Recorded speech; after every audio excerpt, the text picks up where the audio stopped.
So wine has it's a princess. It deteriorate.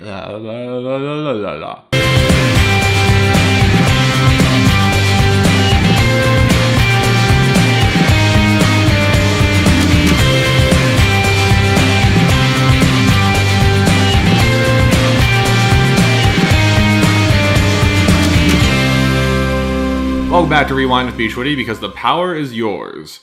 Today, we're going to be talking about some wine basics and something that we touched on a couple weeks ago, wine faults. But instead of just focusing on one fault, we're going to cover 6 major wine faults that you can find in wine. And for this, I'm going to be drinking not that corked bottle of wine that I had before, but something actually tasty. This is 2012 Zinfandel from Midnight Cellars. And it shows no wine faults currently. All right, so 6 basic wine faults. We're going to cover corked wine, reduced wine, oxidized wine, light damaged wine, cooked wine, and effervescent wine. So let's start with corked wine, which we already focused on. We did that little fun wine myths, and you can find a title card somewhere right here to see if saran wrap gets rid of corked wine. But what is corked wine? Corked wine, also known as TCA or TCA taint, or 2, 4, or 6 trichloroanisole, is a wine fault that smells like either wet cardboard, wet dog, sometimes just musty, and you can kind of just, when you open it, sometimes you could smell it on the cork, sometimes you can't. Sometimes you could smell it on the nose, sometimes you can't. But if you smell those faults right away, don't drink it. Just put the cork back in the bottle and take it back to wherever you purchased it from and say it's corked. I don't know how it goes at a grocery store, but I do know that any wine shop, and especially any tasting room, will gladly refund your purchase and give you a non-corked bottle. So, now, if you don't smell it anywhere else and then you taste it, it's corked, but it's slightly corked. There are degrees to which corkiness, corked wines can present themselves, but regardless, the entire wine is infected with the taint. And it's once you pass a certain ppm, you are highly susceptible to the smell or the taste. Moving on, reduced wine, also known as mercaptans or sulfur compounds. They smell like garlic, or cabbage, or sometimes natural gas smell. And it happens when there's not enough oxygen in the bottle. And all you have to do to fix that is to decant it. You take your wine, you throw it in a decanter, give it some oxygen. I mean, even just in the glass, a little swirling will help blow off those mercaptans and make the wine present itself. Honestly, I've not run across too many reduced wines in my time of drinking, which I guess has only been 7 years, so I have a ways to go. Almost 8. So decanting should fix your problem. It should blow off. Don't worry about it too much. Oxidized wines, on the other hand, also known as Maderized, which is a process used in the Madeira wine production, which gives it a sherry-like quality. Oxidized wines will smell flat. They'll have like a brownish color to them, and typically oxidized whites will smell a bit like apple cider, and typical oxidized reds will taste dry and bitter. Oxidation just means that the wine's been exposed to oxygen too long. Usually it's something that happens after you've opened the bottle and then haven't stored it properly, or you've let it sit out too long. And most likely it's your fault. So the solution to this problem is that you're just shit out of luck Unless you just bought the wine, you could take it back and say, hey, this is oxidized. Can I get another bottle? Might be something wrong with the cork or something. But in general, oxidation is usually on the consumer. Next up is light damaged wine, or ultraviolet damage, or this is one that I've never heard before, light strike. This occurs when the wine bottle has been sitting under fluorescent light for too long, or ultraviolet light, any light. You should be storing your wine in cool, dark places. The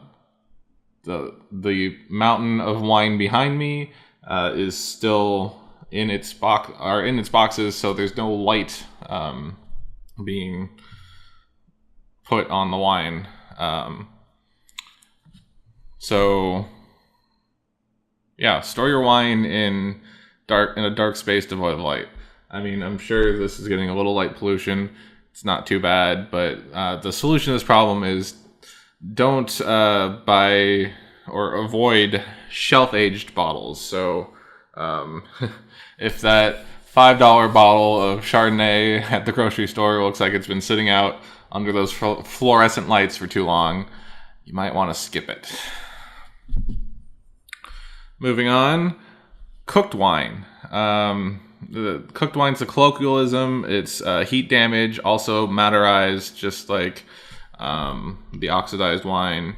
It's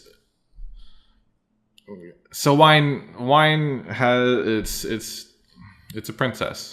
It deteriorates quickly at 82 degrees Fahrenheit and cooks around 90 degrees Fahrenheit, which is why I'm concerned some of my wine might not be so well. We've had some heat waves over the years. And 90 degrees Fahrenheit is 32 degrees Celsius or centigrade, depending on, I honestly don't know the difference. So what cooked wine, it smells cooked. There's caramelization and cooked fruits notes on the wine. It'll taste flat. It'll have no nuance to it. There's no beginning, middle, or end. And sometimes can cause browning. And that's not to be confused with like older wines or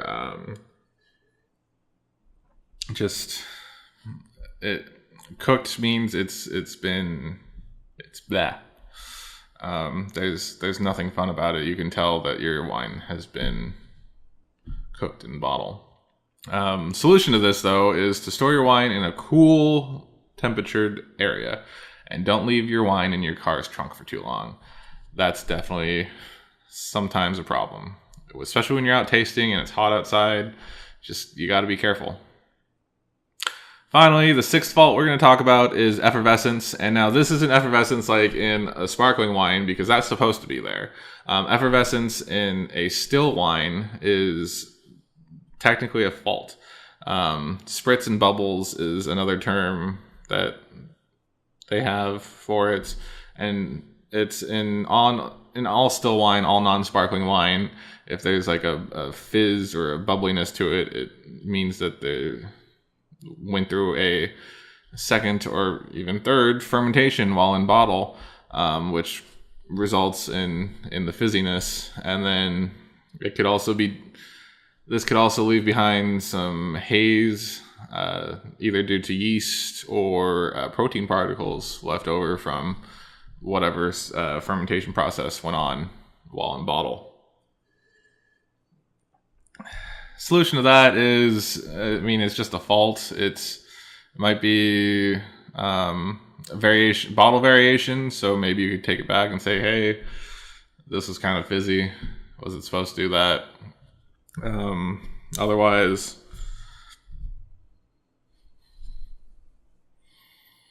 all right. So those are some wine faults. Are there any other wine faults that I didn't cover that you want to learn about? Let me know in the comments below. It's wine basics. It's fun. It's stuff that we need to know when we go out tasting or buy wine, just in case that our product doesn't come back home the way that it should. So from me to you, hope you enjoyed this episode. Hopefully it was educational in some way. hopefully you might, depending on where I crop this, you might see what's coming up for Wednesday. We're gonna do some Easter candy pairings, but I'll get to that later. See you on Wednesday. Remember to follow me, comment, like, and subscribe. Share if you would on your social media. You can find me at bschwitty/bschwitty. That's BSCHWITTY. I always forget the Y. Either way, this has been Rewind. My name's bschwitty, and I will catch you next time.